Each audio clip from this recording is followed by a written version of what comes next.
अहमदाबाद में हुए विमान हादसे में एकमात्र शख्स जिंदा बचा, जिनका नाम विश्वास कुमार है। बता दें कि ये किसी चमत्कार से कम नहीं है। तो वहीं प्रधानमंत्री मोदी भी अहमदाबाद के अस्पताल में विश्वास कुमार से मिलने पहुंचे, जहां पर उनका कुशल क्षेम जाना। साथ ही प्रधानमंत्री मोदी से मिलने के बाद विश्वास कुमार ने आप बीती बताई और पूरा घटनाक्रम का ब्यौरा प्रधानमंत्री को दिया। साथ ही ये भी बताया कि किस तरह से विश्वास कुमार इस भयानक हादसे में अपनी जान बचाने में कामयाब रहे। बता दें कि तेज रफ्तार से टेक ऑफ करते वक्त विमान सीधे एक अस्पताल के हॉस्टल की बिल्डिंग में जा घुसा। तेज धमाके, आग, धुआं और चीखों के बीच हर कोई सकते में था। इस हादसे में जहां 265 लोगों की जानें चली गई, वहीं चमत्कारिक रूप से बचे प्लेन में सफर कर रहे रमेश विश्वास कुमार से प्रधानमंत्री ने मुलाकात की, उनका हालचाल जाना। अस्पताल के बिस्तर पर लेटे विश्वास कुमार ने बताया कि प्लेन जैसे ही रनवे पर स्पीड पकड़ने लगा, तभी कुछ अजीब सा लगा। अचानक 5-10 सेकंड के लिए सब जैसे रुक गया था, सन्नाटा। फिर एकदम से ग्रीन और व्हाइट लाइट्स ऑन हो गई।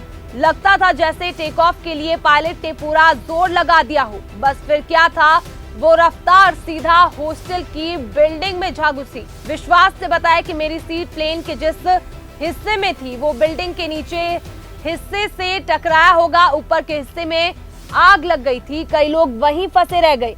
शायद मैं सीट सहित नीचे गिर गया था। मैं जैसे तैसे निकल पाया, दरवाजा टूट गया था और सामने कुछ खाली जगह दिखी तो निकलने की कोशिश की। वे बताते हैं कि दूसरी साइड पर दीवार थी, वहां से शायद कोई नहीं निकल सका। रमेश विश्वास ने बताया कि उनकी आंखों के सामने ही 2 एयर होस्टेस, एक अंकल आंटी और सब कुछ जल रहा था। इस हादसे में विश्वास का बायां हाथ पूरी तरह से जल गया है, लेकिन उनकी जान बच गई है। बता दें कि विश्वास जैसे ही बाहर आए, आग फैल रही थी। कुछ सेकंड और देर होती तो शायद वे भी जिंदा नहीं बच पाते।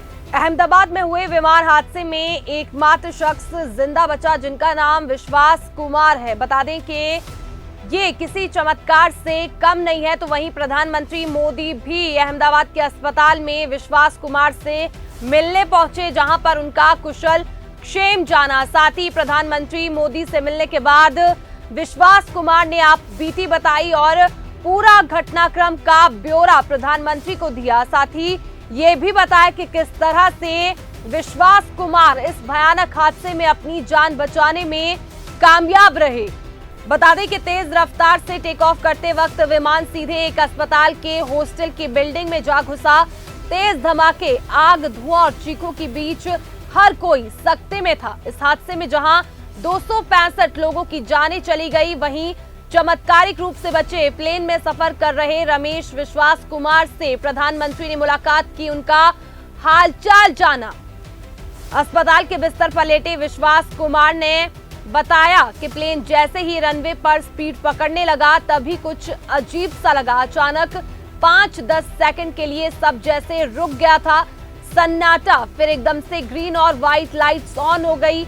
लगता था जैसे टेक ऑफ के लिए पायलट ने पूरा जोर लगा दिया हो। बस फिर क्या था, वो रफ्तार सीधा हॉस्टल की बिल्डिंग में जा घुसी। विश्वास ने बताया कि मेरी सीट प्लेन के जिस हिस्से में थी, वो बिल्डिंग के नीचे हिस्से से टकराया होगा। ऊपर के हिस्से में आग लग गई थी, कई लोग वहीं फंसे रह गए। शायद मैं सीट सहित नीचे गिर गया था। मैं जैसे तैसे निकल पाया, दरवाजा टूट गया था और सामने कुछ खाली जगह दिखी तो निकलने की कोशिश की। वे बताते हैं कि दूसरी साइड पर दीवार थी, वहां से शायद कोई नहीं निकल सका। रमेश विश्वास ने बताया कि उनकी आंखों के सामने ही 2 एयर होस्टेस, एक अंकल आंटी और सब कुछ जल रहा था। इस हादसे में विश्वास का बायां हाथ पूरी तरह से जल गया है, लेकिन उनकी जान बच गई है।